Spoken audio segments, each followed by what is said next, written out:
वंदे मातरम। सब तो पहला सारिਆਂ ਨੂੰ ਲੱਖ ਲੱਖ ਵਧਾਈਆਂ। और ये पूरे जितने देश के किसान भाई हैं और अन्नदाताओं को बहुत बहुत बधाइयाँ इस बात की कि आपकी जो मांगे थी वो भारत सरकार ने पूरी कर ली हैं। मैं देख रहा हूँ पिछले 2 दिनों से लाखों लोग इस बात से खुश भी हैं, कुछ नाखुश भी हैं। बहुत सारी लोगों की दुकानें भी बंद हो गई हैं। तो सबसे पहले तो बहुत दिल से उन सभी लोगों की जिनने इन किसानों को खालिस्तानी कहा, उन सब के लिए इंडिया, पाकिस्तान, अफगानिस्तान, ईरान, तालिबान और जो हमारा इस पूरा रीजन इस साइड का, इस सब की जो सबसे बड़ी वाली गाली है वो सोच लो, चप्पल में लगाओ उसको और अपने मुंह पर मार लो। क्योंकि तुम जैसे कमीने हरामखोर लोग हैं जो किसानों को तालिबानी कह रहे थे, तालिबानी जो कह या खालिस्तानी कह रहे थे। अबे जो खालिस्तानी वो इंटेलिजेंस एजेंसीज का काम है, वो ट्रेस डाउन कर लेंगे, वो ठोक देंगे जिसको। वो इंटेलिजेंस एजेंसीज का काम है, वो काउंटर इंटेलिजेंस यूनिट्स का काम है। तुम लोग ही सब साले बैठ के पूरा तुम ही डिसाइड कर लोगे, न्यूज चैनल पे तुम डिसाइड कर लोगे, हाँ किसी का भी अपमान कर दोगे तुम।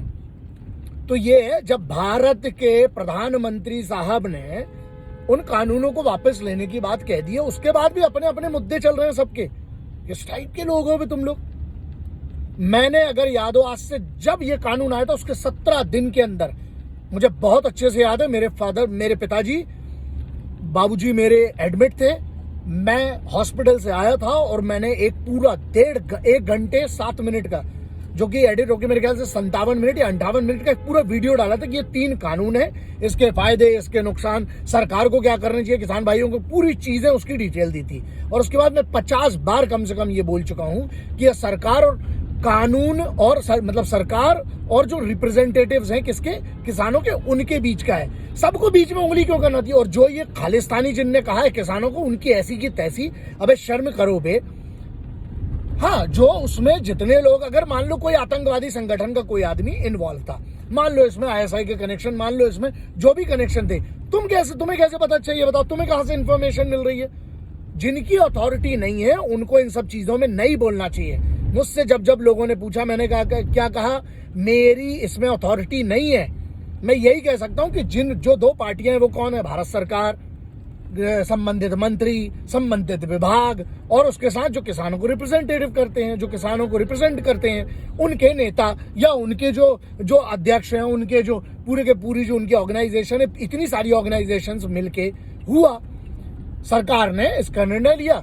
माननीय जो भारत के प्रधानमंत्री साहब हैं, उनने इस पर यह कह दिया कि भाई हम इन कानूनों को वापस लेंगे। अब उसकी भी एक प्रक्रिया है, अभी वापस नहीं लिए गए, उसकी पार्लियामेंट से उसको वापस लिए जाएंगे। तो ये जो चीज है ना, तो मेरा सिर्फ उन लोगों के लिए संदेश, शर्म करो। फौज की इज्जत करते हो ना, फौज में बहुत बड़ा नंबर, एक मैक्सिमम नंबर जो है वो किसानों के बच्चे हैं। तो शर्म कर लो यार कुछ।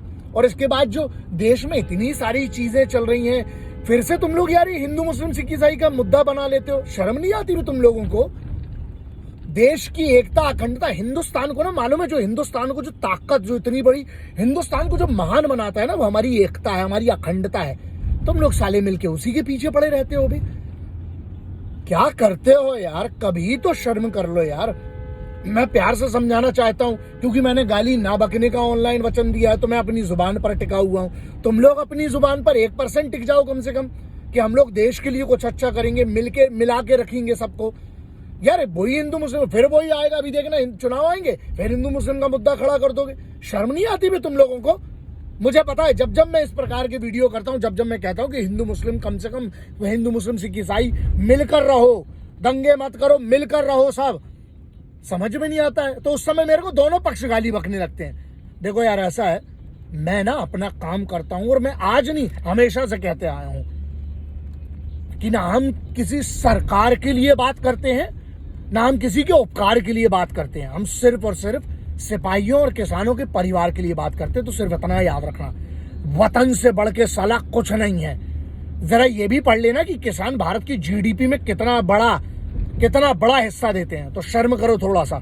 जय हिंद, वंदे मातरम, इंकलाब जिंदाबाद, भारत माता की जय।